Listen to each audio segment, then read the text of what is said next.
Welcome to A and B Horror Movies. I'm Aaron, and we are live with a very special live stream tonight to talk about our favorite love in horror. Before we get to that, though, I want to introduce my guests that are always here. I've got Matt Forgit, who I just discovered I've been saying his last name wrong all this time. So Matt Forgit, welcome. Thank you. Everybody says it wrong. Don't worry about it. Okay, fair enough. Yeah, I'm just giving you a hard time a little bit. And Brandon Perras-Sanchez, welcome back. Good to be here. We've also been saying Brandon's name wrong. It's Brandon. Brandon. Oh my God. This is it then. This is it. And we are also very excited to be joined by Donna Latham. Donna, welcome. Hey, Donna. Thank you for having me. I'm so excited. Yes, I felt like a celebrity because it said you are backstage, and I was like, "Ooh, la, la, la." Yes. Well, let's see. You are a celebrity, though. Everyone knows Donna. That's true. Oh my gosh. Yes. Donna is a celebrity. Everyone knows her. Well, we're very happy to have you on. So, Donna, you are a horror author. Before I talk about Matt and Brandon's books, why don't you talk a little bit about some of your projects, some of your books that you've written in the horror space? Well, I have a book right now of dark poetry that I released on my own, and it's erotic dark poetry. That's called Compulsions. A lot of my horror so far has been in anthologies, and I am one half of Bludgeon Girls Press with Angelique Jordana, and we've released 2 anthologies, Queens of Death, which the stories all focus around queens of some sort. There's a Queen Anne house, a drag queen, an actual queen, a cemetery named Queen Street Cemetery. So the theme is queens throughout all of the stories. We recently released Christmas House, which Brandon and Matt both have a story in. Yes. And I have a story in there called The Collector's Carol. It's about a serial killer who goes around collecting pieces and puts them on his tree. It's pretty interesting. Oh my.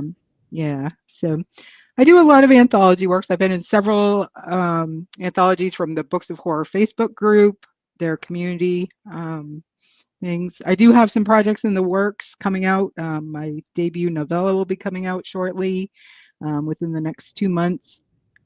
Awesome. If I can get my final edits going. So that will be, it's an expansion of a story I had submitted for an anthology. It got a lot of great feedback, and I was bullied by my good friend Christina Pfeiffer, saying, you better expand that to a book. So I did. So yeah. Awesome. But Bludgeon Girls Press is my baby. We have Sumiko Salson, her collection of dark poetry that was nominated for a Stoker Award last year. Anton Kanker, Kisto Healy, and Aidan Messer. We do focus a lot on amplifying the voices of LGBTQ horror authors. So that's most of our roster. I'm the only straight on the roster. So how can folks find, what is it, Bludgeon Girls Press? How can they Bludgeon Girls Press? How can they buy from? Go ahead. Yeah, we're on Instagram. All of our books are on Amazon. Compulsions is on Amazon under D.A. Latham. And then Christmas House and Queens of Death are on Amazon as well. Awesome. Well, welcome. It's all very exciting, and we're so happy to have you on to talk about our love and horrors, at least our favorites. We had to trim the list down, so we didn't get everything on the list, but we do have some good ones here. But before we do that, and I love doing this each time, I want to talk about Brandon and Matt's book. So first off, Brandon, I'm going to go through the titles. You know the drill, right? To Break a Pale Yoke, The White Bishop, and Recessive Nature. These are Brandon's books, and you can buy these on Amazon or direct from Brandon. And Brandon, you also are an actor, a writer, and director when it comes to screenplays. And your film Saint Drogo, which we talked about last time, is just fantastic. If you haven't watched it, make sure to check out Saint Drogo. You can get physical copies. I'm all about physical media. So if you're looking to get a physical copy of it, you can do that as well. And coming up, we will be doing a interview focused on Saint Drogo. So details to be ironed out, but stay tuned. Yeah. Yes, excellent. Let's see. And then Matt, how could I forget? Let's let's see. It's always Halloween here. The Felicitous. You better watch out. And hopefully you can see me because I can't see you yet. And how to be a There we go. Yep. And all of Thank these you. books here. Yes, so awesome. I love the artwork. I love what you're all doing. It's just fantastic, if you ask me. Thank you. Yeah, and you can find mine on Amazon. And aside from a writer, I'm also a supermodel for Lane Bryant. So you can follow my career. Oh, yeah. How's the fall collection coming? Yeah, the fall collection, Dress Barn. Those are places you can find me if you need more of me in your life. I don't see your cutout shoulders because that's the plus size. They always got the cutout shoulders. I'm a plus size fella. Yeah. Let's see. I do want to let's give a shout out to a few folks in the chat. I'm at TWMB4OI. I don't know who that is, but hi. I don't either. They're saying hello. That's my Matt. Hi, that's Matt. your Matt. Okay. See, thank you for helping me out and not jumping in and saying something else. And that's my friend Brian. Hi, Brian. Excellent. He's got my he sent me a picture and text. He's got ours up on the big TV in his living room. Oh, nice. Oh, wow. That's like prime time. We're celebrities. Yeah. Yeah. And Yoda. Yep, Donna, the den mother. I agree. Den mother of horror. That's Donna. That's Kim. That's Kim. Hi, Kim. Okay, thank you. Yeah. We know Kim. Yeah. And all right, that's my mom. K Forgit. Yeah. Said your name right. All right, so let's jump right into it. This is going to be so much fun. At least I think so. The first movie we decided we would talk about is Candyman. I've got a copy of it right here. And my very first question for all three of you to kick things off is, how many times did you stand in front of the mirror and say Candyman 5 times? Never. Yeah. Never. I don't mess with that stuff. No. You don't mess with it? Yeah. No, that's how you get a hook through you, man. Yes, exactly. So let me tell you a story, though. I went to see for it. Candyman in the theater, and I was driving my dad's pickup, and a friend of mine had gone with me, and she decided to look in the rearview mirror and do Candyman, and then I had to drive home alone, and she lived like in the middle of the woods, so I was like driving by myself, and it was dark out. So yeah, Donna don't play with that kind of stuff. Agreed. No, thank you. I was terrified because all I could think of was Candyman was going to open the window from the bed of the pickup and like come through. Me and my dumbass friends. It's kind of like if nothing happened, obviously. Yeah, Frank Mendoza. Hey Frank, thanks for jumping on. Frank. I was just going to say the Bloody Mary legend too. Yeah. I may have told you this before, but I have a Bloody Mary shirt. It says 3 times, right? Because Bloody Mary, you say 3 times in the mirror. I was pumping gas at a gas station, and this older gentleman next to me said, "That's my favorite drink." And I did not correct him. I just kind of nodded and said, "Makes sense to me." Yeah. It might have been Bloody Mary trying to trick you. It could times 3, right? Have 3 times Bloody 3. Marys. El Tenda, thanks for joining me. Hi, Always El Tenda. nice to see you. And let's see. So do you think the love elements in Candyman, would you say that it's salvation or destruction? It's not a very hopeful sort of theme, but what's your take on that? It's almost like an infatuation with with that folktale. It's with the race issues involved too. It's this weird. I don't know. There's like I don't want to get too deep into it, but yeah, it's I think more of like an infatuation situation going on because they do fall in love quite quickly, and it's interesting. But I think the message that they're saying is fantastic. I think it's like kind of calling out like white saviorism a little bit, which is kind of awesome, and like exploitation a little bit with the Cabrini Green. So yeah, but the love element is really it's hard to say without getting too in depth. Yeah, I think it's a little bit of both, honestly. And you got to kind of think like there's the taboo aspect of it. Are they really in love? Is she really in love with him, or is she just in love with him because she knows that that's not what is acceptable? Yeah, like the idea of that situation is more attractive than the actual person. Yeah. Yes. I love that movie, but my 2 cents just in general is I think Virginia Madsen and Tony Todd, I think in the 90s, I know you guys remember, it was not looked upon favorably to do horror films. And I think they're two incredible actors. Like that movie has such good acting, and the score, oh God, the score is so good. And I think it's a really good special movie. I think they're both so fantastic. Yeah. It's one of my favorite short story to full-length film adaptations too. I actually like the movie better than the short story, which Clive Barker was like my all-time favorite, but it's so brilliant. It's I always forget that Clive Barker wrote that. Yeah. I always forget that. Yeah, it's he's brilliant, right? My gosh, I wish we had more adaptations of Clive Barker's material.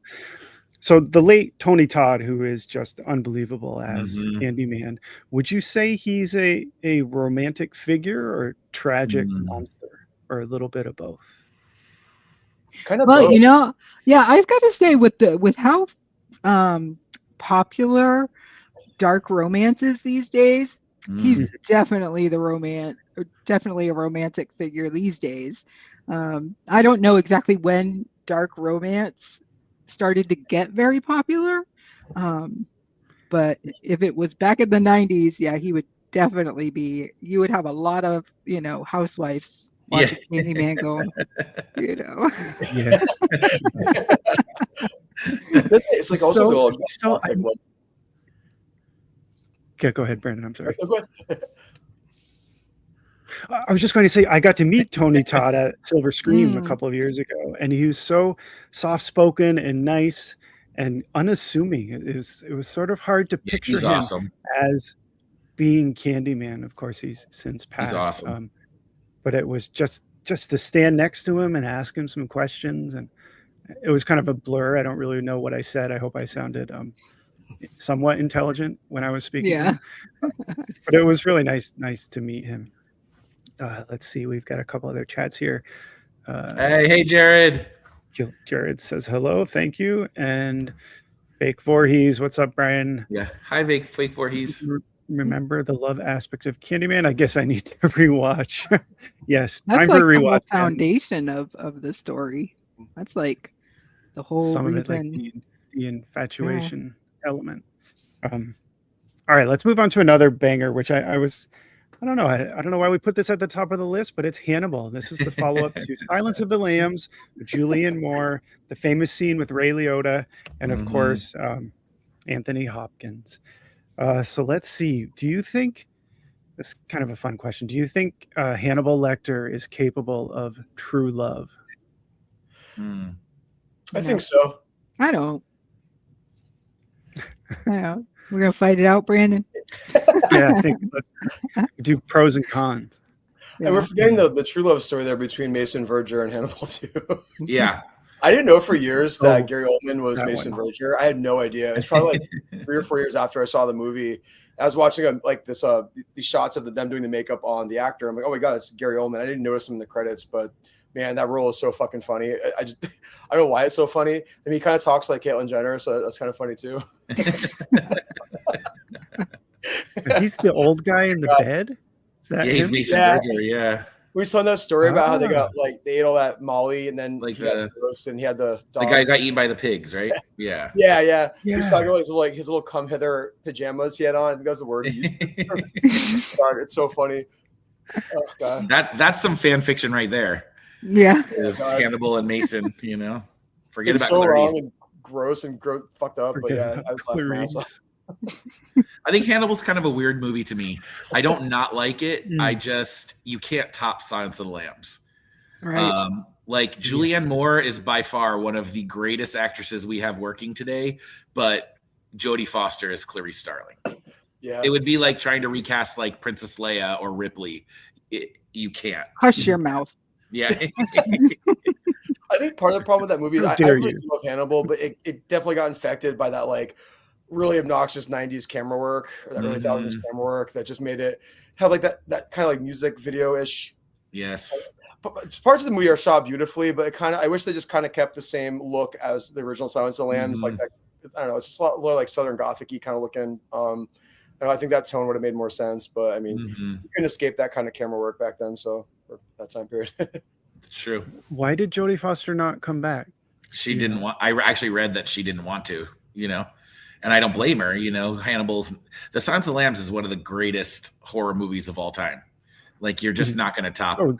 It's like every time they try to remake The Exorcist, it's just not gonna. And that's no insult to people. Sometimes things are just good the way they are.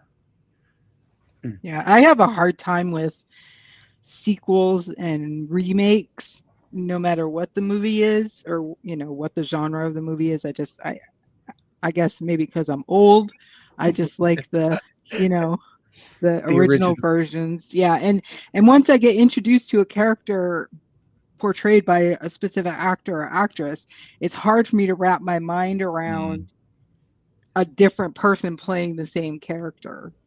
Just like it's like, for me, like example, Batman. There's like how many people played Batman, and I just can't. It just doesn't make sense to me. I'm definitely team Michael Keaton as Batman, and the original Batman, which I've forgotten his name, the actor that played the original Batman. Is it Adam West?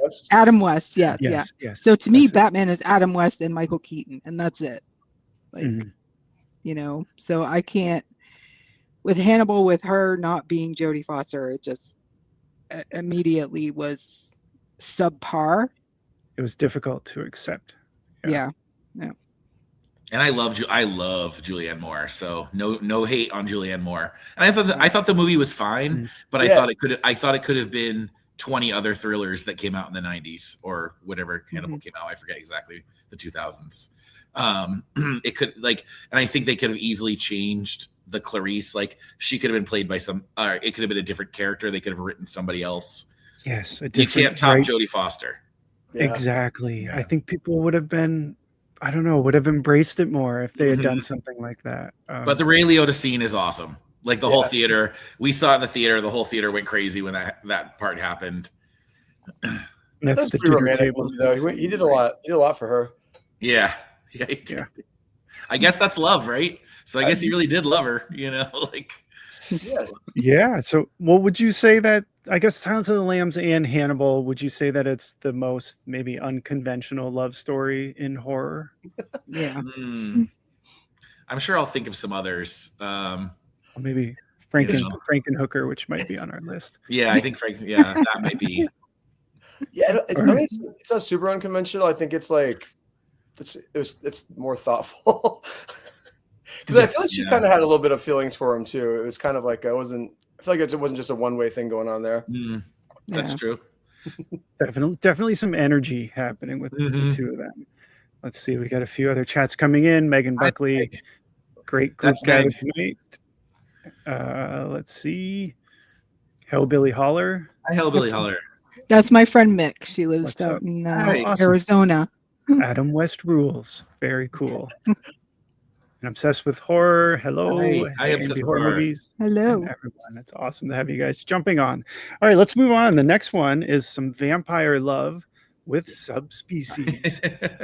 Now, this is one movie. I think, how many sequels did we get of this? But let's focus on the first one. What are your thoughts on 5 Subspecies? 5?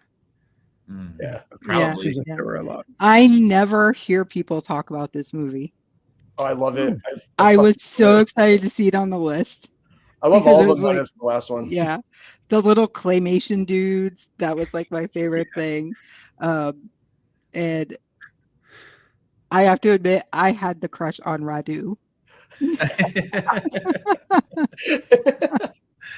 I don't know why, because he's disgusting to look at. Yeah. But I had a crush on Radu. It's those fingers. Yeah. Right there, right? Yeah. Yeah. It's for the time. It looks like, he could be in like a death rock band from the early 90s. Yeah. Oh my God, yes. And those little clay creatures, now that I'm looking at the back, they kind of look like the little demons in The Gate. Remember? Oh, yeah. Clay demons and that. You can if you can see. Yeah. Yeah. Yeah, I don't know. This has always been a fun sort of 90s movie, right? Was it 90s, 80s? Yeah. 90s. 90s, yeah. It was when Full Moon took over the video store. Yeah. It always had the full moon. Yeah. 1990. Peak Full Moon era. That was like all the stuff that was coming out with those guys. Definitely one of the better ones we did. Yeah, I was so obsessed with those movies that I looked high and low trying to find them to buy. And that was before like everything was re-released on Blu-ray. You could just pop on Amazon and grab it, you know. And I couldn't find it anywhere. And it's like I just got back when I think it played on. Remember when Sci-Fi Channel would play all those movies? Yeah. So I would see it on Sci-Fi every once in a while. But I loved Radu so much. I don't even remember the actual couple, the main two characters, the woman and his brother. I don't remember their names. I was just like all about Radu.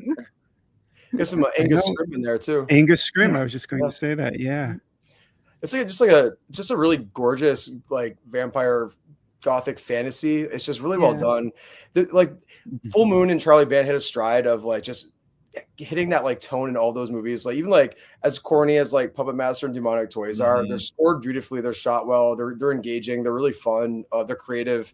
I know when these movies came out, they did not do well. People weren't into it, but like if you go back and watch them, they actually are really good. Like the first two Subspecies are actually good movies. I dare people to go back and watch them. I think it'll change your minds on them. It's a slow burn, but it's great. It's really fun.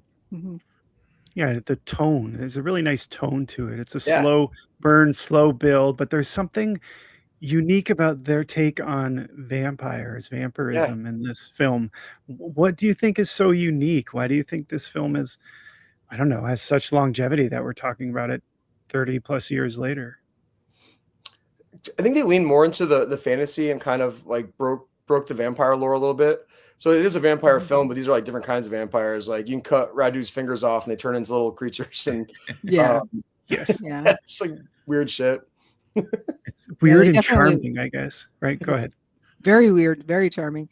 Yeah, I think they just totally like broke out of because when you think vampires, what do you think of? Bram Stoker's Dracula, right? You say vampire to anybody, and that's the first thing that's gonna come into their mind. And I liked it because they didn't make Radu be like the romantic type of vampire. You know, he's not the good-looking, charming, I want to suck your blood type vampire. He's like a disgusting-looking creature with like, he cut his fingers off and he turns into creatures, and but the coolness factor is high. Yeah, totally high. And then they have the whole lore of the bloodstone. Because that's how he can survive. He can drink from the bloodstone. Yeah. Brandon's done with us. He's like, I'm done with I know, that's it. It's like Subspecies, I'm out. I'm trying to find my keys, Ryan. Over here. The Killer Point of View dropping into my Killer Point of View. Up, guys, thanks for dropping in. Let's see. Next up, we've got Nightbreed, another Clive Barker's classic. Yay! Monsters, love, underworld. I don't know. What's your take on this film, and why do you think it's such a beloved cult romantic horror? I think it's like the ultimate love story, honestly. Director's cut, kills herself at the end to be with him. Yes. Great. But you're also seeing all kinds of untraditional versions of love all throughout Midian and all of Clive Barker's egregious queer coding, which I love. So, I actually just recently finished reading Cabal for the third time. It's so good. Wow. Yeah, and I love Nightbreed. I think it has longevity because the special effects, that every different creature, like every different character, the creatures are completely different from one another.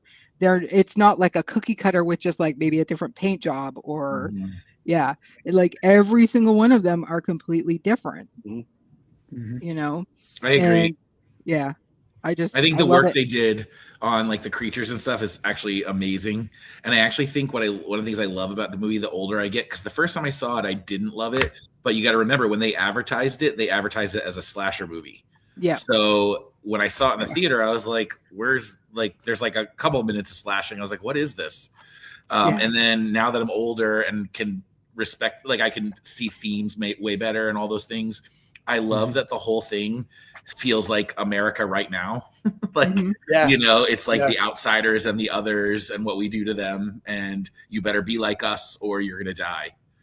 So I think it's a movie that stands the test of time very well. Yeah, I like that it addresses a whole bunch of issues. Like there's racism, so you've got the townspeople against the breed, right? There's homophobia because of Ashbury, the priest. It's just all kind, and then you've got like mental health issues that are in it. So you got people who have like issues, you know, the way people with mental health diseases are treated by other people and manipulated, because as you saw, like what the heck was his name? Dr. Decker. Yeah. He manipulated Boone, you know, because he knew Boone was a vulnerable person and he was easily manipulated. And there's like a weird like eugenics agenda with that character too. So which is kind of happening now as well. Exactly. Yeah, because he's like, I want to get rid of all the breeders. Yeah. That's why he's getting rid of all the, I don't even know. I guess he'll call it trash. The poor people. Yeah. Well, you know, having to choose the monsters over humanity, because that's sort of the choice that has to be made. Would you say that is romantic or tragic? Oh, good question. I mean, romantic. I'd do it in 2 seconds. Of course. Yeah. I think it was romantic, and I think it was like one of the morals of the story is the monsters weren't the monsters; the humans were the monsters. Yes, exactly. You know? Just like Scooby-Doo, it's never the ghost; it's always a person. Yeah. So the one thing I can say about Laurie and Boone's relationship is I think it was love, but I think on Laurie's part it was more of I can fix him, I can make him better, because she was so obsessive in love with him that she was just refusing to let him go. Like she's like, I gotta go see where he died, I gotta go and do this. And then when she realizes he's alive, she just wants to stay with him, and that's why at the end she kills herself, so he has no choice but to turn her. So I think she was like obsessed but still in love with him. So interesting. Maybe not the most healthiest of relationships. Not at all. Makes for good material for a film, though. I love the effects in this one. I forget the name of this character, the bird-like character. Oh yeah, I forget what her name is. Yeah. Intro scene with like running through the fields. Haunting. Such a good way to kick the movie off. I love that lady in the movie that's like when Laurie's at the bar, she's like, what is it, men or money? When she's crying. Carol Ann. Man, Justice Cheryl Ann. Oh my God, I love her. Yeah. I also if people haven't seen it, I definitely watched the director's cut for sure. Like Disney, of course, owned the footage forever and wouldn't release it until is it 4 years ago? 3 or 4 years ago, they finally released it. It's a whole different movie in a good way, because the original theatrical cut, the ending gets so choppy, and you're like, "What the fuck is going on?" Like, and it doesn't make sense. The original movie, because they cut so much out, it doesn't make sense. Yeah. Even with the extra 20 minutes, it's still there's some parts that you're like, "What is this?" But it definitely fills in a lot more of the story in such a great way. It was such a joy to watch that with that 20 minutes put in there. It was so nice. I'm obsessed with that movie too. It was really cool to finally see that. So Agreed. Disney, release that shit. They have more stuff for other movies too, because they bought out what production company put Nightbreed out? Do you remember? Is it Disney owns whatever it is. They bought it out, so of course they own the rights to that. Anchor Bay? I think so, yeah. Whatever. Morgan Creek. Morgan Creek, yeah. Is that it? This is a Scream Factory edition. I don't think we have a 4K release of this film, which I don't know why that hasn't happened yet. Maybe it's the Disney and the rights. I don't know. Get with it, Disney. Send each household in America a copy when you get it done. Get with it. Yeah. Yes. Oh my gosh. All right. Let's see. A couple comments here. Yes, the David Cronenberg cameo. Yeah. I think he's right there on the back. Yeah. Decker.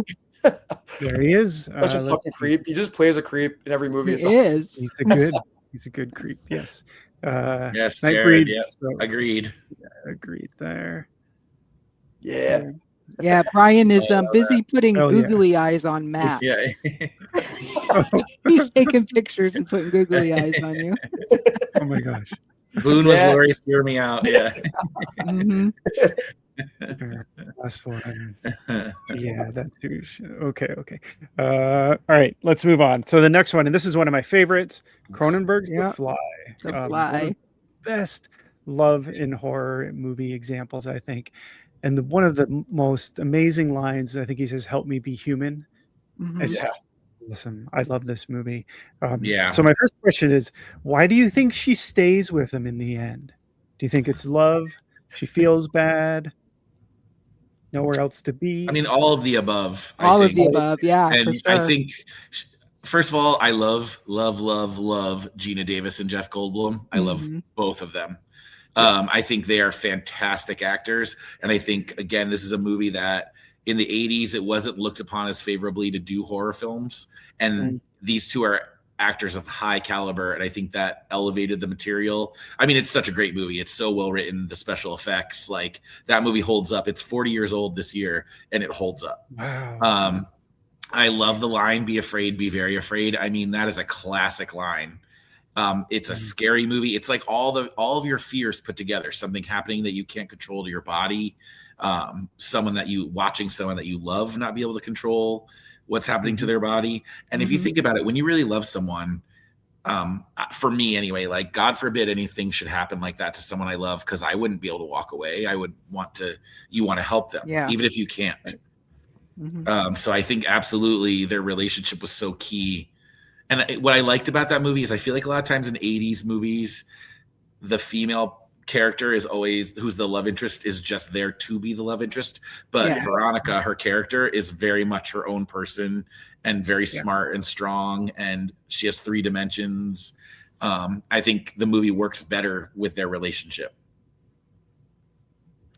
Well, let me ask you this. Do you think their relationship would have lasted if the experiment had not gone wrong? Horribly wrong, I should say.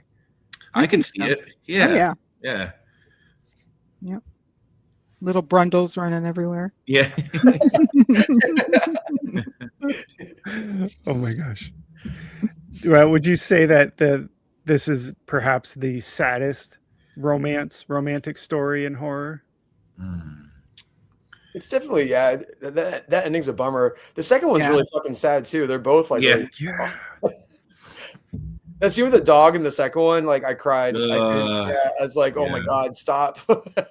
Yeah. I haven't seen the second one in so long. I don't really remember it. Is it worth revisiting? Yeah, the special effects alone, that face melt is next level. It's so fucking good. I love a good face melt. It's such a it's like more of a there are some obviously like horror action elements to it. It's not as like Cronenberg as the first one, obviously, like it's not as like well written, but like it's more of a drama and a more of a character study, and it's really fucking sad. I recommend it. It's well done. Who's in it? Do you recall? Is it the same? Oh, it's Eric Stoltz and Daphne Zuniga. Oh, yeah, it is Eric Stoltz. Okay. God, yeah. So, also 80s classic actors, you know? Yeah. I love Daphne Zuniga. Oh, me too. Me too. And she was on Melrose Place. I love her. And she's in is it Initiation? I think she was in The Dorm That Dripped Blood and The Initiation. That's right. Those are her first 2 movies. Yeah. Oh my gosh. 5 Degrees of Daphne Zuniga. She's amazing. A really serious one here. Do you have anything else to say about The Fly, or we can move on? We can move on. Oh yeah. Hide and Go Shriek. Yep. Very highbrow art form here. I feel like at this point we can tell who picks what movies, you know, and I feel like you picked this one. Oh, of course I did. Of course I did. Hide and Go Shriek. Love in the Mall. Yeah, I mean they're in the furniture store. Yeah. Remember? Have you? I don't know if it's been a while. I mean, it's not. This is one of those ones that didn't get a lot of attention, or I mean, it came out in '88, so I think the slasher cycle had kind of worn itself down by then. And I know I say this all the time, but they don't make them like they used to. And this is a movie that only could have come out in that time period. Like everything about this movie, I love so much. I actually think they did a good job making there's 8 teenagers and they're not assholes. They're really like likable, nice kids who are just trying to have a fun time.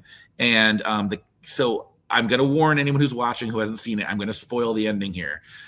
The reason why I wanted to say this for the love and horror is, if you remember, the killer turns out to be, so there's this night guard of the security store, and the killer is his, I want to use the correct terminology, it's his transvestite boyfriend from prison who is dressing in everyone's clothing and killing all the kids.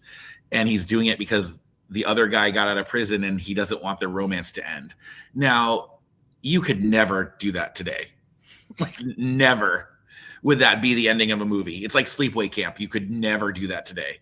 But there's like this magical charm about how insane that is.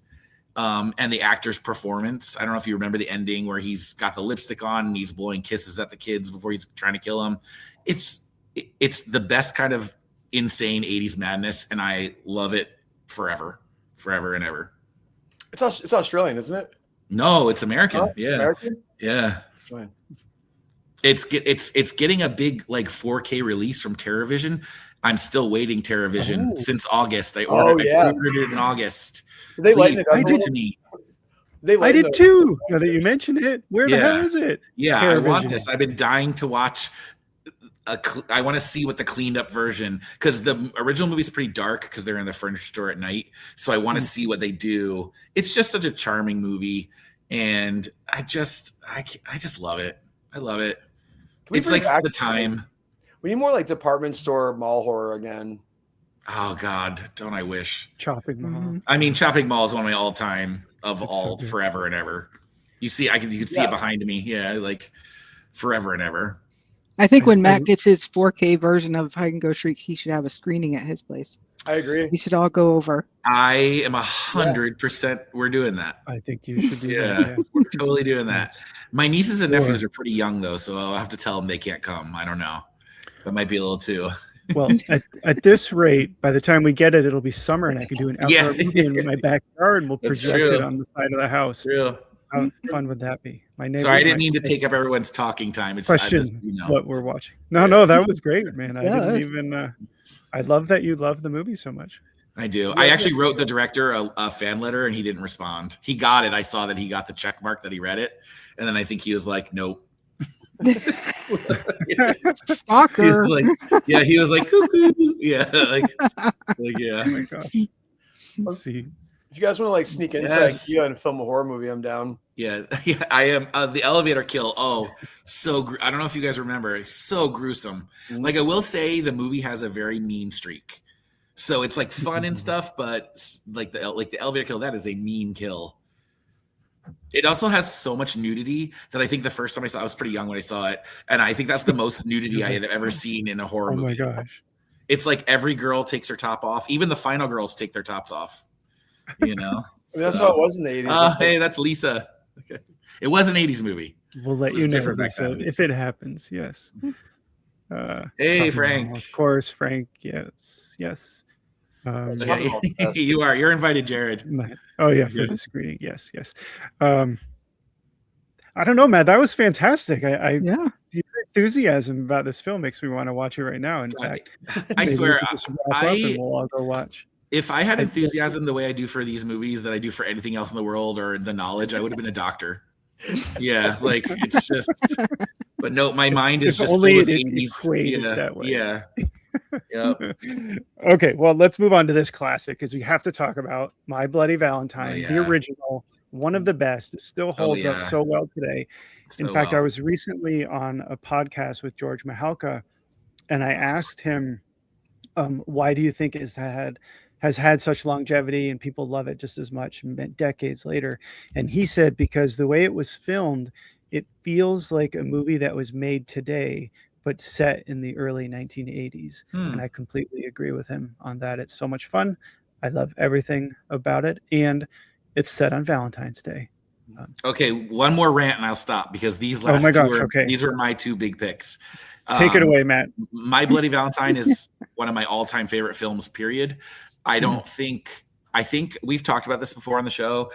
you can tell when people make something with passion and love, and you can tell the people who made that movie were trying to make a good movie, that they actually cared about it. It's scary. It has a great villain. The characters are awesome and likable. The actors are terrific.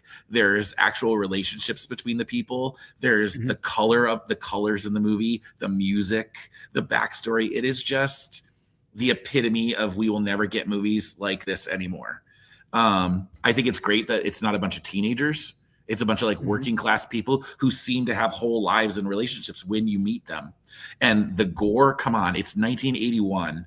And if you've seen the uncut gore, it is awesome. So when these movies tell me, these CGI movies, they're like, we can't do that.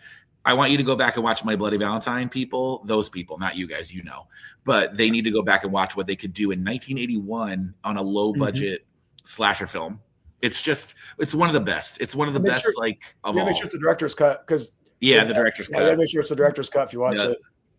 Yeah. It's just a fantastic. That's one of those weird movies that's like a comfort watch. Like I can put it on anytime.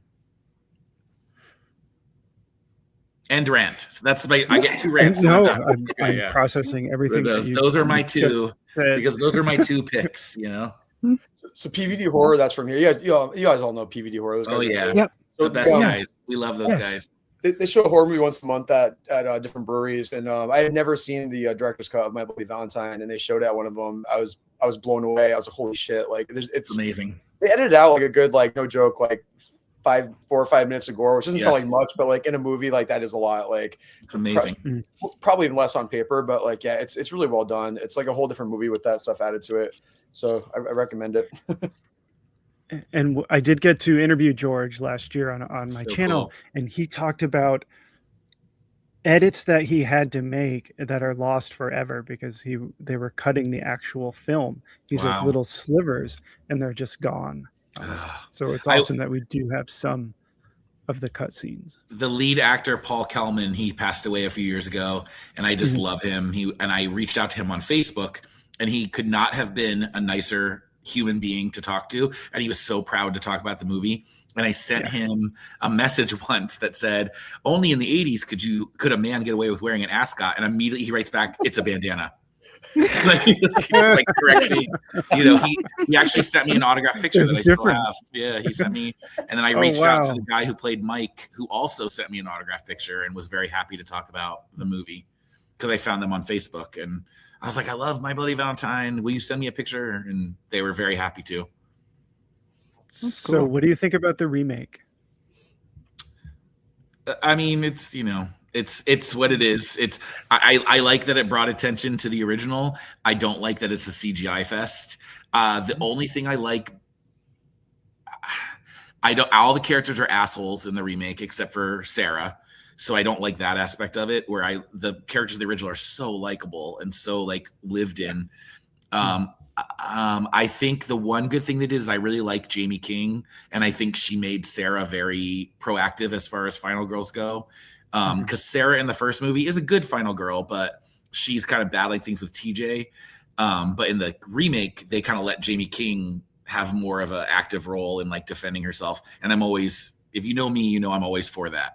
So, do you think they made a mistake in casting the supernatural actor? Do you think if they had gone with a more unknown character, I can't remember his name, it would have been Jensen better? Ackles.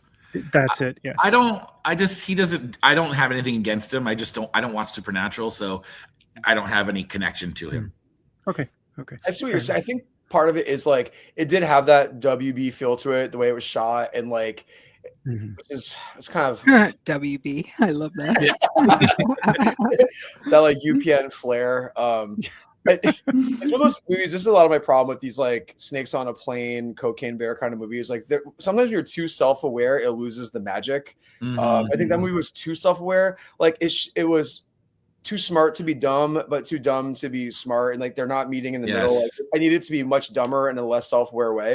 And I wish they we saw it in the theater in 3D, which was fun, but I just wish it was a little nastier and a little dumber. Like it was like they're trying to make it like, haha, you see what we did there, and it's like, I don't know, it's like, yeah, we did, but I don't know. Yeah, give me some like Andy Sedaris kind of energy with these movies. Like again, like kind of self-aware, but not really. Like, I don't know. I think you can apply that like Hard Ticket to Hawaii mentality to a horror movie like that and just make it like dumb as fuck in a better way. But I don't know. It's hard to explain this. I get you. That makes sense. Like Wes, we were talking about Primate recently. Primate's a great example of that. I fucking loved Primate. I think it was so much fun. It was that so just amount of dumb and that just amount of like lack of self-awareness that made it good.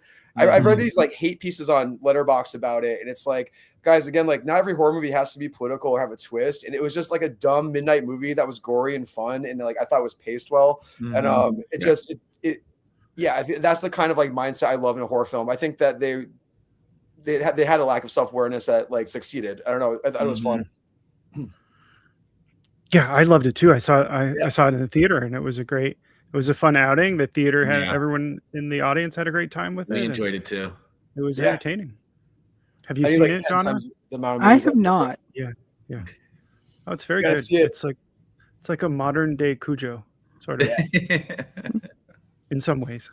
Yeah, you'll like it. All right, let's see. Moving on. Next up, we've got Demon Knight. Matt, I forget if you chose this one. I can't remember. I think it was Brandon. You covered mine. You got Hide and Go Shriek and My Bloody Valentine. We're good. I got a few more from you. So Brandon, what about Demon Knight made you want to add this on the list? Well, I know there's like a love story at the end, but I think the story there is about me and Billy Zane's love for each other. Okay, there it is. The truth comes out. I used to have the soundtrack when I was in like 7th grade or whenever it came out. I remember it was like, oh, there's a lot of good bands on the soundtrack. There's a lot of great metal on there. But like coming out like the Tales from the Crypt popularity, like I think that for that being like technically their kind of first movie. I think they had like another one in the 80s, like an anthology, but like their first like full length that wasn't an anthology. Man, it was so much fun. What a blast. It was so good. So stupid, so fun. Everyone gave it their all. I thought the acting, each character did so well. It was just such a bonkers movie and just so much fucking fun. And like the weird love story with Jada Pinkett and Billy Zane out of nowhere. It was at the end was interesting. But yeah, it was like it gets weirdly romantic at the end. But it's more of like a one-sided romance. But yeah, I don't yeah. If you haven't seen it, watch it. It's crazy. Some of the chat. We got some chats coming in for Billy Zane. Yeah. Right. Yeah, I know, right? Everybody loves Billy Zane. Well, I'll tell you what, I wasn't in love with Billy Zane with that haircut in Titanic. Okay. I mean, he was kind of a douchebag in the Titanic. Yeah. So. Yeah, not a very likable guy in that one. Nope. Let's see. I guess we can go to the next one. I've got Bram Stoker's Dracula. I think this is from 1992. I did pick up the Steelbook recently. Gosh, I don't know. Where do I even start with this one? It's so good. Do you have? Go ahead, Donna. I'll let you jump in. I was gonna say this is the classic gothic romance vampire story. Even though, spoiler alert for those of you who've not read Dracula, the romance does not exist in the book. But that's okay because on screen, it's just a beautiful story.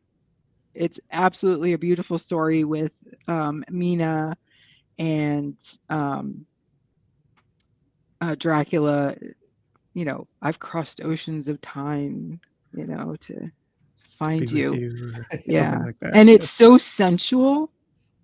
The whole part where they're downtown in the movie house, I guess I'll call it, and the wolf had escaped and he comes in and they're like, it's a very sensual movie. Let's just forget about the part with Lucy and the creature in the garden there. That's raunchy. But I'm saying between Mina and Dracula, there was so much sensuality going between them. And I was kind of like, girl, you better drop Harker and go after Dracula. And I love me some Keanu Reeves, okay? So we weren't about the actor.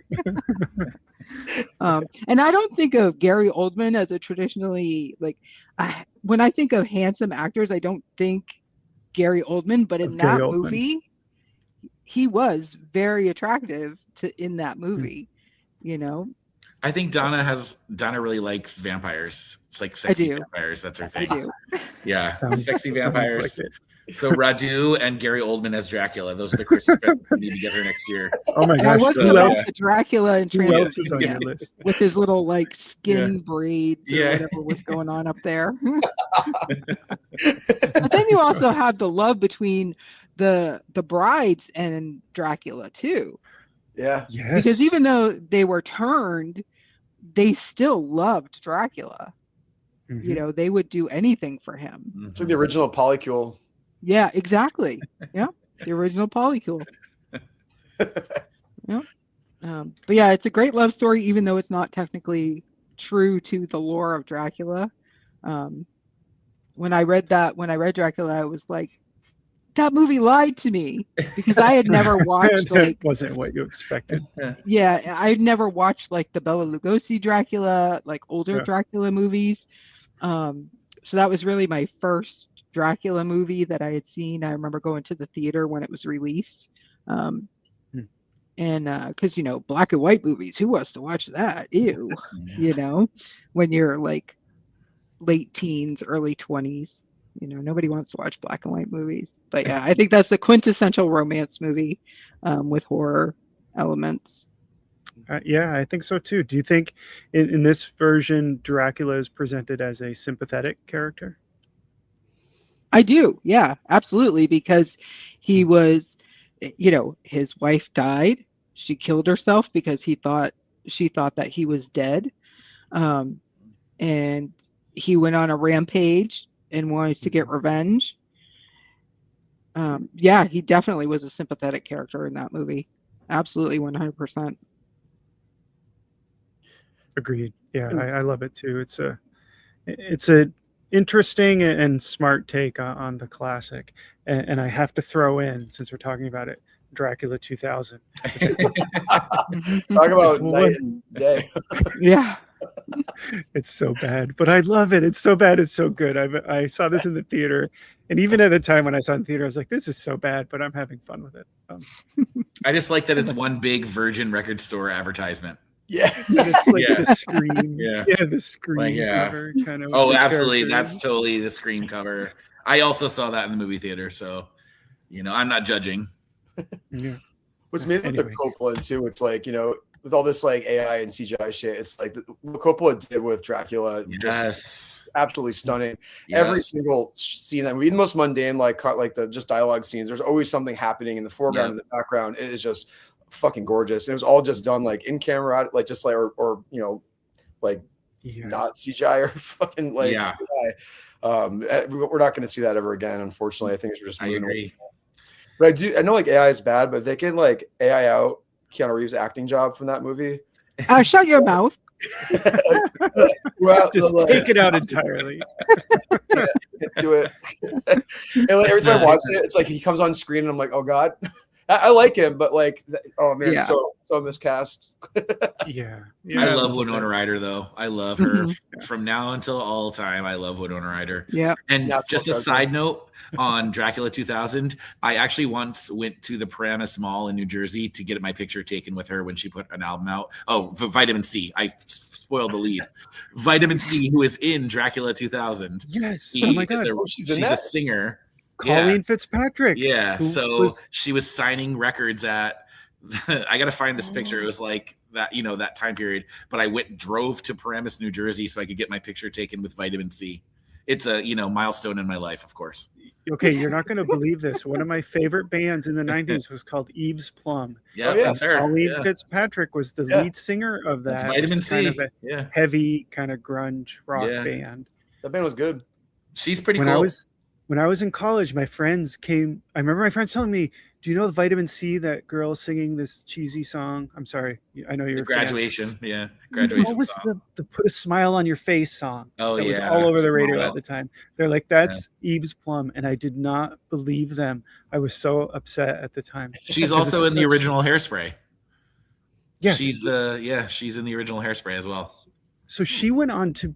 I think I looked into like what she's doing. She does something at Nickelodeon now. She's like the head of music or something. She's gone on to be good for her.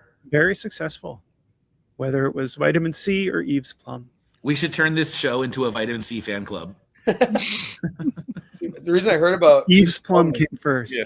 They were on Beavis and Butthead. I remember the episode. It was that "Jesus Loves You" song by Aves Plum, and there was one of the videos I watched. That was my introduction to a lot of music when I was younger. Was Beavis and Butthead? But yeah. That's why I heard Aves Plum. She said she wanted to do vitamin C because she was tired of not making any money. I believe that. Do you think people at home sit and watch us and they're like, what are these assholes talking about? Yeah, all the time. I was wondering that. We've got to, maybe I should put up like pictures of what we're talking about. Yeah. Although I don't know how could I have ever predicted Eve's Plum and vitamin C. I'm kind of lost in the chat. I was going to try to showcase some. Let's see. Okay, here we go. There was, and it was called Bordello of Blood. Yeah. That's it exactly. Then there was a third one that was really bad. Oh. What was the third one? Billy Zane is the Phantom. It was like a voodoo one. I can't remember. It was another Tales from the Crypt one. They did one after it's called Ritual. It's with Jennifer Grey and Craig Schaefer. And also whoever just said, there's Gary Oldman. Yep. I wanted to give a shout out to whoever said Billy Zane is the Phantom as well, because yes. Oh yeah. That was Kim. Yep. Yep. There you go. Yep. Oh yeah. Billy Zane was in the Tales from the Crypt episode too. He was like the magician. That was a fun one. Mm-hmm. Yeah, he was. That was a good one. Yeah, I was trying to like not think about that, Frank. Yeah, Frank. Frank's bringing up bad memories. Yeah. Yes. Oh my gosh, more fans of Gary Oldman. So this could be a vitamin C / Gary Oldman fan club. Two things that go together. I'm really behind on all these comments. So here are all the Dracula comments. Amazing film. Agreed. Yeah, he definitely did the brides dirty, stepping out for Lydia D. Agreed. Hello. Stream Live is saying hello. Awesome. Okay, that was fun. Dracula. So another one on the list that I love is Return of the Living Dead Part 3, one of the best love and horror stories I think out there. I refer to this one as the Titanic of horror because of what happens at the end. It's just so damn good. So why do you think the body horror elements mixed with the love element work so well in this film? I guess the same can be said for The Fly, because there's also some body horror in that. But what are your thoughts on Return of the Living Dead 3? Well, I think it kind of touched on what Matt said earlier. It's like love transcending the physical realm, or your corporal bodies, or what's the word I'm looking for? What's that word? Yeah, corporeal body. Like, yes. Can you? How much you love this person? Like, is it transcending the physical realm? And like, you're watching your partner rot and turn into this punk zombie. Like, I don't know what you'd call her character in that, but like putting corkscrews and drills and nuts and bolts in her body. But artistry. Because Brian Usna is a maniac, and I love it. Yes. I think Melinda Clarke gave a really good performance in that movie. Mm-hmm. Really good. She's fantastic in it. Yeah. And it's sad. Are you with me? Do you think the ending is sad? I think so. It's very sad. I mean, I guess they'll be together forever now, sort of. Well, she wasn't going to get better, so yeah, that's true. I just love how fucking crazy that movie is. Like, and I love that it connects to the other two. Kinda, it's just so. I just miss that era of filmmaking where I think everyone just got a bunch of money and cocaine and just did whatever. Yeah, I think they should do a remake of it with Gary Oldman and Vitamin C.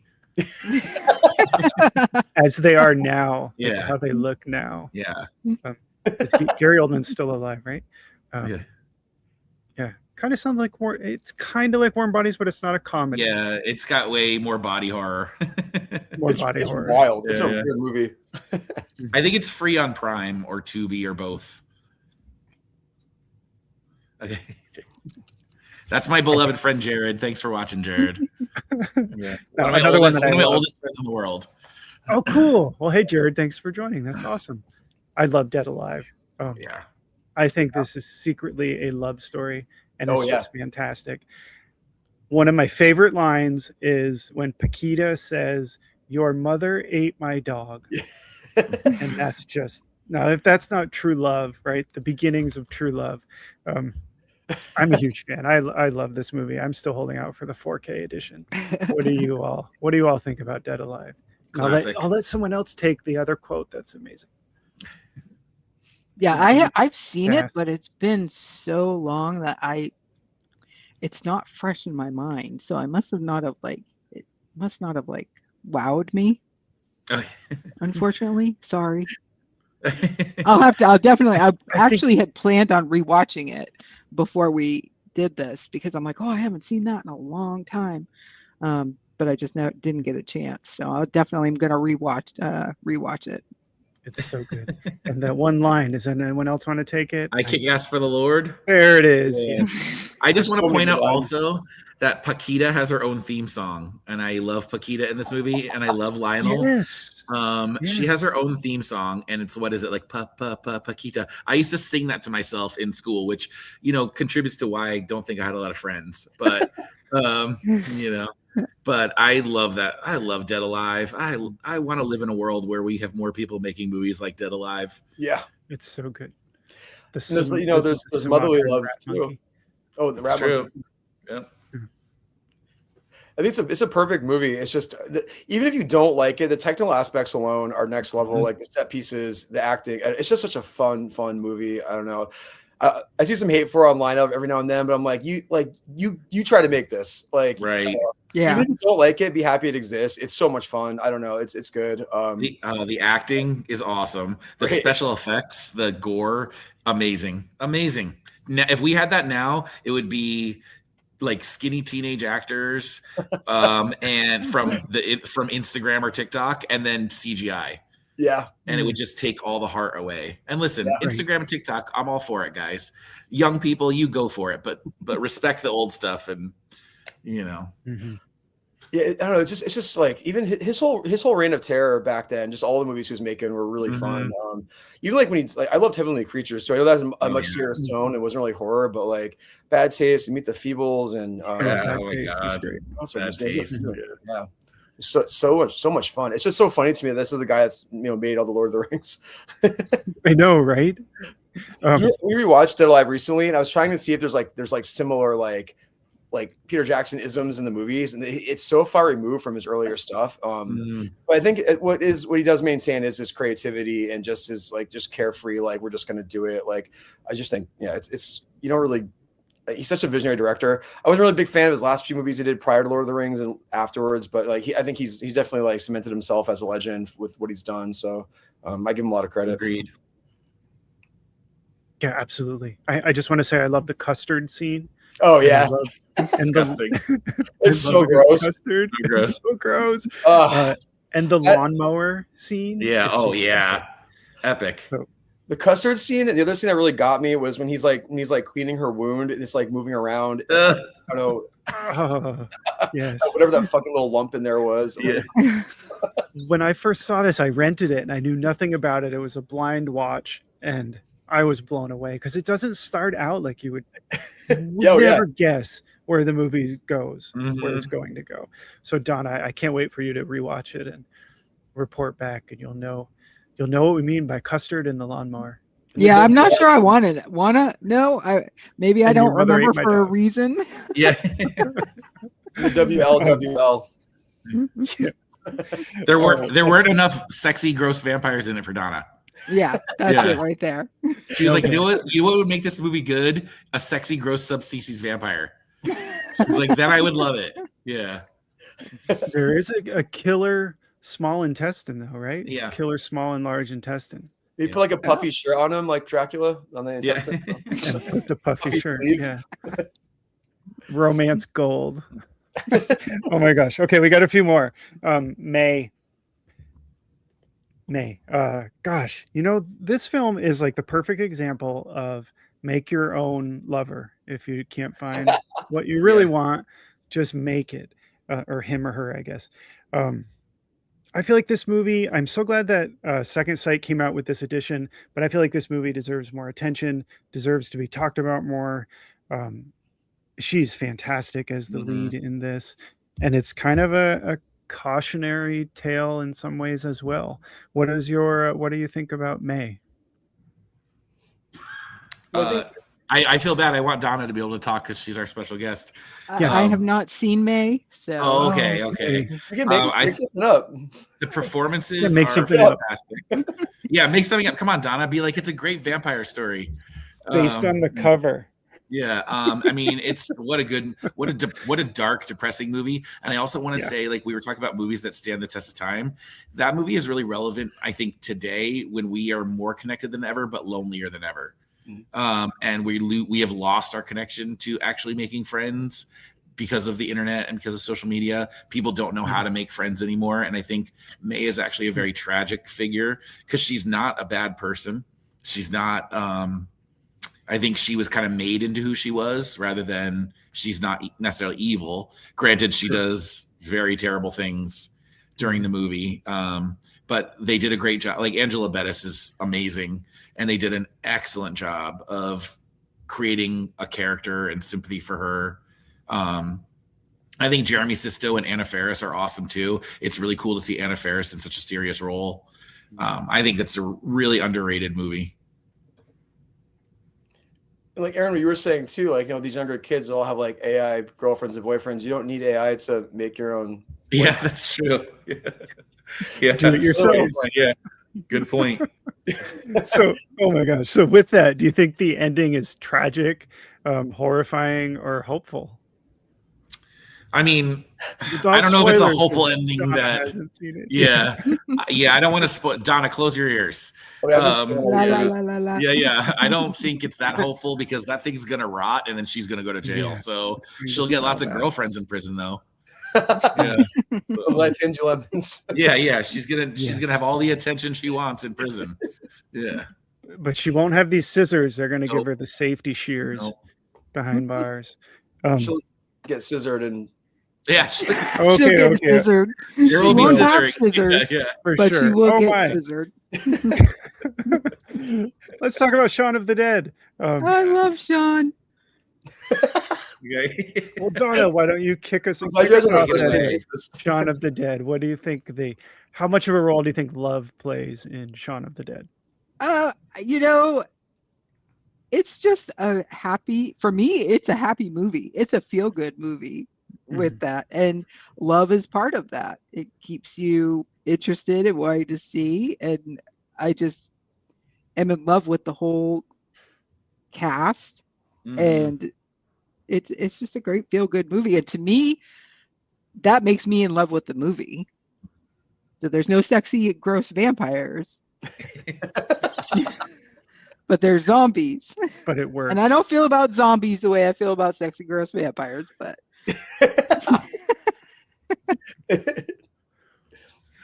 oh my god, too funny. So Donna, I really need you to write a book called Sexy Gross Vampires. I think I'm on it. You're onto something. Thank you. You should. I already wrote a bisexual zombie story. Yes, so. he did. Yes. Uncle Frank. Yeah. Oh my god, I'm intrigued. I also love Shaun of the Dead. I like what Donna said too. It is a movie about love because think about it, how much Shaun loves Ed and how much Ed loves Shaun. It's about friend love. It's about how much he loves his mother. It's about how much he loves Liz, even though he's a pretty terrible boyfriend, let's be honest. But the whole movie is built around, I think one of the great things that we've talked about this as well. A lot of times horror movies forget to make sure the characters have relationships. And that's what drives the movie.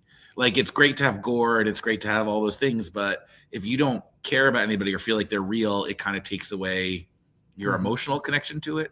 And although I don't need every movie to have an emotional connection, sometimes I want to go see Primate and just be like, okay, that's awesome gore. But I think Shaun of the Dead works better because of the humor and the love and the relationships and the time humanity. They take. That's perfect. Yeah, the humanity of it, it's humanity. Yeah, absolutely. Plus, we have that amazing choreographed pool stick scene with the Queen song. Such a great movie. Yeah. And I love it when he says the flowers. No, she gives her the flowers and she says, "These are for your mom," because it's like to the best mom ever. Or of course, look how drunk she is. Never gets old. Okay, I think we've got like 4 or 5 more, so we're getting down to the end of the list. He Knows You're Alone. So, Matt, did you suggest this one as well, or is Of this course. you? Listen, if it's an 80s slasher, most likely it came from my deranged brain. Although He Knows You're Alone isn't my favorite of all time, I just thought it fit the love aspect really well. I mean, it's a guy who goes around killing brides because he was jilted at the altar. I think it's a fun film. It's not one of my top favorites ever, but I think it's really enjoyable. Like if you want to turn something on, turn your brain off, and by the way, Tom Hanks is in it, so it's his first movie role. So go check it out. And there he is on the back. I love this movie. And Russell Todd has a moment in it. Yep, Russell Todd, who we love. The entire premise, like the whole, we don't have enough sort of bridal imagery in horror. Yeah, and there's a head in a fish tank, which is I'm never gonna get tired of that. Yeah. Now, and this one has a scene where the girl is on the bed and the guy's stabbing up through underneath, right? I think you're thinking of Alone in the Dark. I am. Never mind. Yeah. I take it back. Yeah. I don't think there's a lot of love in that, but there's a great kill scene with a bed and a knife and a girl on the bed. Wait, and I just gotta say, sometimes brides deserve to be slashed because sometimes brides are just, they don't call them bridezillas for no reason. And I'll just show the picture again. Yeah. Oh my God, I'm so bad on the comments here. Let's see. Of course, love Shaun of the Dead. I missed this one. Look, Matt, you can't just crash someone's job at a TV station.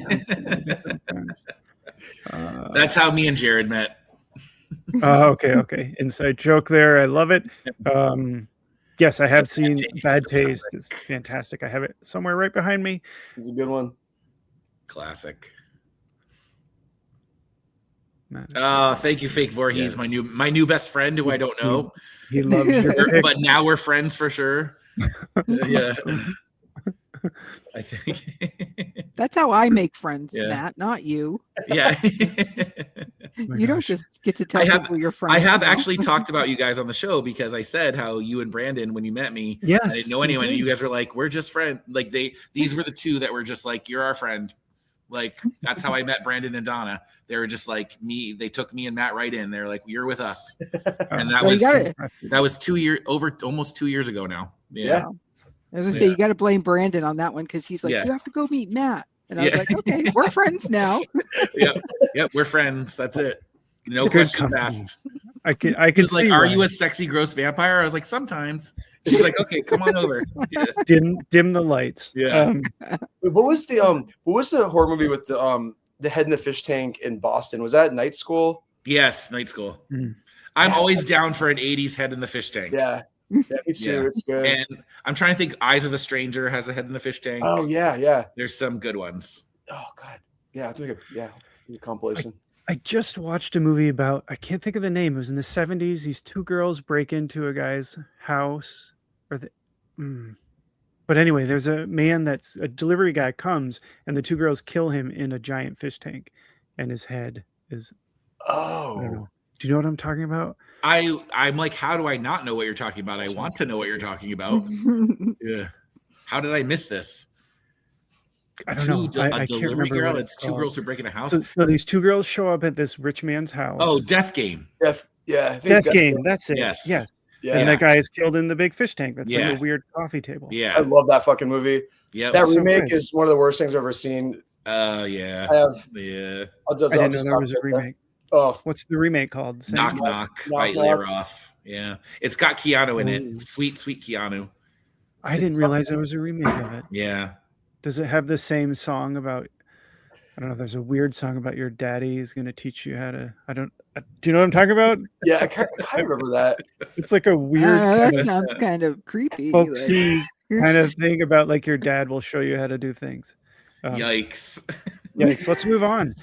Frank Henenlotter's, speaking of good taste, Frankenhooker. Such a fantastic film, though. Again, make the girl of your dreams. Yeah, True love. It's like what could go wrong? Weird science for horror lovers. Yeah. That's a great way to put it. Yeah. And they get snubbed at the Oscars every year for like best hooker smoking mega crack sequence. That scene, every time I watch it, it's absolutely I'm just mind blown. It's so good. I mean, their minds were blown too, but it was just. I'm just so glad that it exists and it's on film. Mm-hmm. If you guys haven't seen that movie, just watch it just for that sequence. It's like I don't know, I can't even explain it. It brings me so much joy. He's just cracking himself up over there. It's so fucking funny. Like first time I saw it, I was like, "What in the fuck is happening?" It's great. What a fun movie. I love awesome. it. Yeah. It's so and remember the VHS cover? If you press the button, it said "Want a Date." Yeah. Do you remember that? Oh really? God. Yeah, there was in the old days, in the 1900s, when we had video stores. 1900s, yes. You would walk past the VHS cover and it had a button, and you pressed it, and she would go, "Want a date?"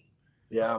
Oh God. And not to mention, it's a totally feminist film. It doesn't seem like it. It is completely a feminist film. Yeah. The lead guy, he is the suckiest boyfriend ever, and he literally just wants her to do all his bidding, and he's so obsessed with her.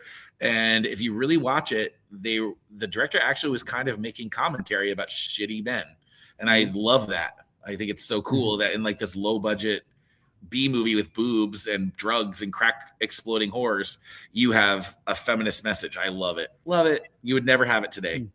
Mm-hmm. I think we need a remake with Gary Oldman and Vitamin C. And she has to wear the purple top. I love that the tagline is a terrifying tale of sluts and bolts. Yeah. So I had a crush on the pimp too. He was so hot. I mean, he's in Brain Damage too. he has a nice shower scene in Brain Damage for anyone that was curious. I love Brain Damage. Yeah, it's a great movie. Fish tanks and quicksand. Yes, quicksand. It was free pizza. Oh my. Okay. So we're down to the last three. Tromeo and Juliet, Troma Gold here. With this one, I don't know what to say about Tromeo and Juliet. Who picked this one and why did you who picked this one? Brandon picked this one, of course. Yeah. If it's like a trash movie, it's Brandon. Yeah. Yeah. Yeah. It was horror, fantasy, or folk horror, or trash. Yeah. Exactly. Well, and I mean that in the best way, like good trash. Yeah. Brandon and me and Donna, we like good trash. So it's funny, like when I was younger, I liked a lot of the Troma stuff, and that Tromeo and Juliet I did not like that much. I rewatched it a few years ago and found like a newfound appreciation for it. I think that this was in like Troma's heyday too. They've been lost in the sauce for a while now. Like I give them credit for still doing what they're doing, but it's some of those movies are a slog to get through, and it's just a lot of bad boomer humor. Yeah. No offense. I mean, there's some good stuff, and I'm happy people like it. I'm glad it still exists, but the newer stuff is really hard. But that era of Troma was just so fucking fun and so well done, and just pushing so many buttons and boundaries. And this movie especially too, like rewatching it, it's like there's a lot of like body positivity and queer positivity messaging in that film too that I didn't pick up on when I was younger. But yeah, it's wild. It's well done. The special effects are great. The prosthetics are great. If people haven't seen that one, it's worth a rewatch. I really liked it. I agree with that so much too, where it's so ahead of its time. And we talked about this earlier about Hide, Go, Shriek. It has an ending that would never fly now. However, the movie is so positive about everyone's bodies, about being different. It's so cool to see. Like, and I like it because it reminds me of South Park, where they went out of their way to offend everybody. Like they didn't. I like humor. I don't mind offensive humor myself, as long as you're making fun of everybody. I don't want it. I don't enjoy it when it's targeting one kind of person or people who, I don't know how to say, it's like they can't fight back. You know, like it's not funny when you target people who can't help the way they are, but when you're like South Park and you're just making fun of everyone, and that's Tromeo and Juliet to me. And I don't want to spoil the ending for anyone who hasn't seen it, but please go to the ending. And there is absolutely no way they would make a movie with that ending now. No way. I feel a lot of the stuff that Troma was pulling off back then. I mean, they're still doing stuff right now that I think is people are getting pretty offended by it. I've seen some of it. It's offensive, but again, like you said, they're making fun of everybody. So sometimes I think people need to take a step back. It's like they're doing this on purpose. They're like they're edgelords. And I think the problem is the fact they're still doing it. It's like they've done that. All this edgelord stuff has already been done. So it's like it's not that it's like still offensive. It's just kind of tired. It's like I don't know. It's a lot of Uncle Jokes stuff. When I don't think I think too, I always with me jokes to me, it's your intent. And I think their intent is not actually to ever hurt anybody. No, they're no. just being jerks and trying to make everyone laugh. Yeah, I think so too. And Did you see this one, Donna? No. Okay. It's wild. It's good. 97, 96. And it's got Debbie Rochon in it, the Trauma 90s queen, who's also in the new Human Hibachi 3. And I just interviewed her and Mario Cerrito, who directed it, because Wait, Human Hibachi? Human Hibachi 3. Putting it on my list. 3 of them. It's a trilogy. Yeah, see, who picked the trash? Brandon goes, I got to write that down. Yeah. Which one of us was the one who picked it? What do you mean, Human Hibachi? Yeah. It's amazing. His ears perk up like a dog. It is a lot of fun. And it was a lot of fun to chat with them, too. Debbie is hysterical. Okay, 2 more. Midsommar. Lots of love in this one. Go, Donna. Go, Donna. Okay. Donna, you picked this one? No, I'm kidding. I know you're not a fan. Donna said it's her favorite movie of all time. She said the only thing that would have made it better were sexy, gross vampires. Yes, in the daylight. Yeah. In the daylight. I mean, the first syllable says it all. Oh, God. Okay, so I'm the only one who super loves Midsommar. All right. So it's just I me. love Midsommar. Midsommar. Okay, I loved it. But now I mean, even the girl on the brilliant. cover isn't happy about the movie. Yeah. That's true. She's like, Yeah, what did I do? The other side of her That's right. face says, I want sexy, gross vampires. The other side of her face is saying, She's happy here. Wait. yeah. Look. That's vitamin C. Vitamin C. Oh my gosh. It's vitamin D. So wait a minute. So what's the love aspect in this? I'm struggling. I mean, she has the worst boyfriend in the entire universe. Yeah, she does. You know, and the whole storyline Yeah. kicks off because her sister does that terrible thing. So she loses her love. And then the one love she, could have, should have, and this guy who clearly hates her and, doesn't want to spend time. I think the performances in that movie are incredible. The folklore of it, the artistry, the storyline, the way if you watch the movie too, the way Ari Aster lays everything out in his movies, I love it. I think he's a genius. I think he's brilliant. I did not love Beau is Afraid, but that's also not a horror film. But I loved the scene where they jump off the cliff. Come on, the whole theater the best scene of the lost movie. their mind. That's like the only part worthwhile in that whole movie to me. I kept watching it, and I'm like, oh come on. And what about the bear suit? Did you like the bear suit? I mean, the bear suit was cool, but that was the end. That was like that the end was of the the end movie. of the I'd already movie. wasted 2 hours of my life. Yeah. Yeah. And I get a lot of crap on Facebook when I say Midsommar is trash. Like, but I'm like, I just don't see the appeal. Like, I just don't. I'm like, you got like the pubes in the food. Like, Ooh. yeah. But Donna, what if it was sexy, gross vampire pubes? No. Ugh. Even then, no. You have to draw the line. Yeah, somewhere. orange juice. Yeah. Yeah. I've been told that the director's cut. Yeah, is her better, boyfriend was awful. So I will. I'll give it a chance. I didn't like it or dislike it. I just felt like I just wasn't. Yeah. The story didn't really make much sense to me. I didn't know like what the like. I feel like what with like the imagery and like what the cult's rules were, what the folklore was. It wasn't like gelling for me. I thought the characters' reactions to stuff were really just kind of out of place and kind of weird. But everyone says the director's cut fills in some of these questions I have, so I'll give it a chance. It's like a lot of stuff got cut out. It's like what is it, like half hour or like even? Oh, more? I'm sure. A lot. It's like, already such a long movie. But it's already so long. Yeah. Yeah. And I will say, on our love theme, one of the things I will say, Aaron, for Donna and Brandon, that I want you to know is that I am a diehard Scream fan, and neither one of them is.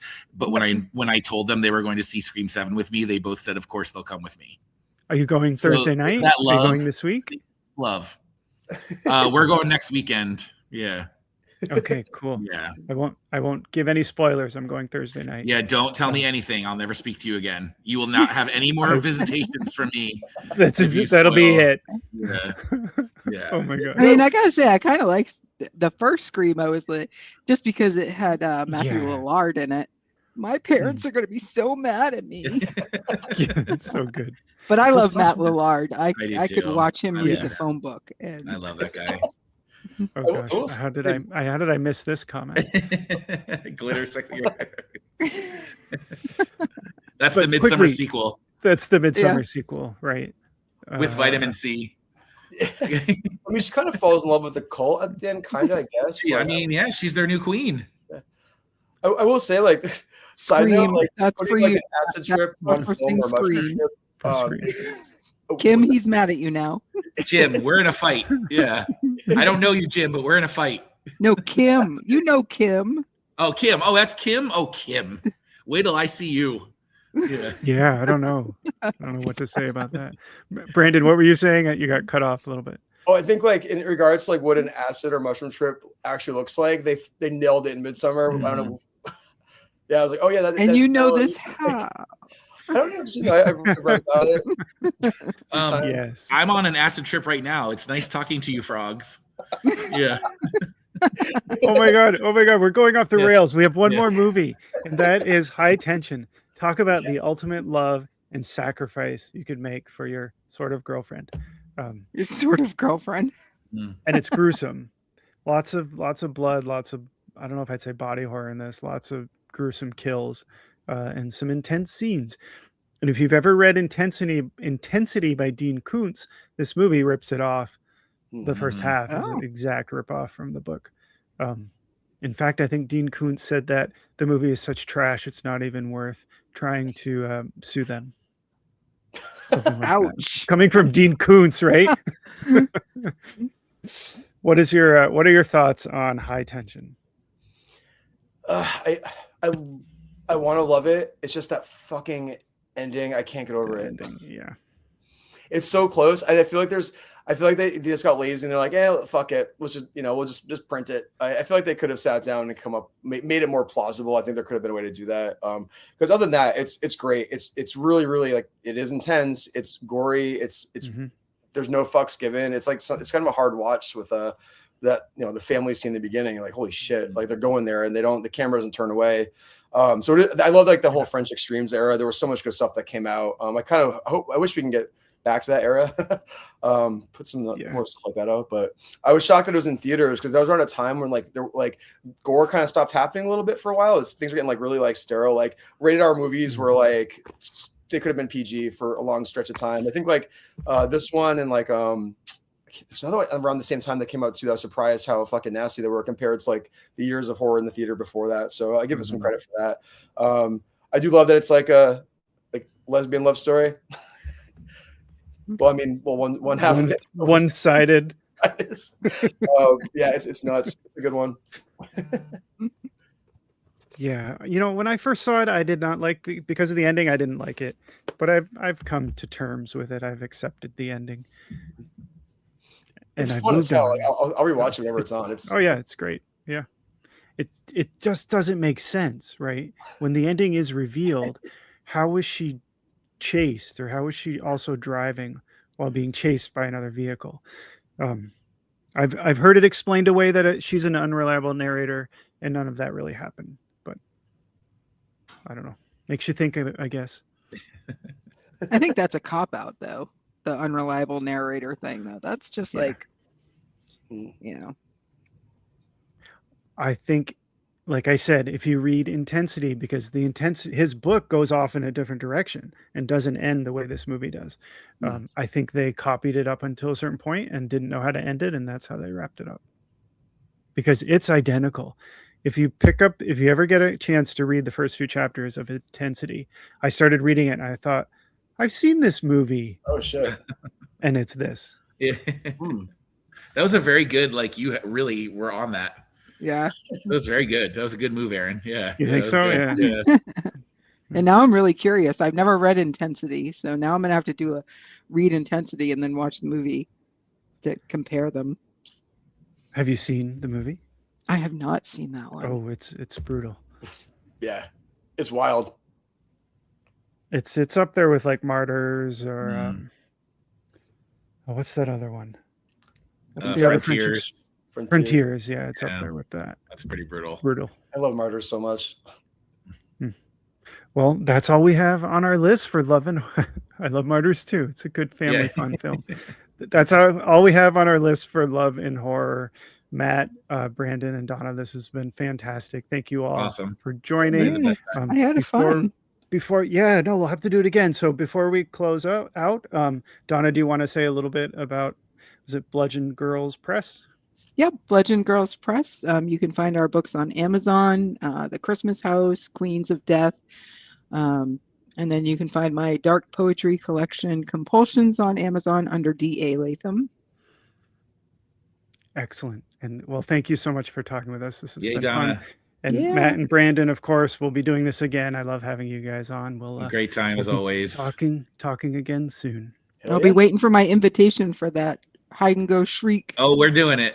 Well, me and Aaron are going to talk because we're going to have to send an email to co-host Vision. Yeah. Oh, yes. What the hell? I completely forgot about that. Yeah, August.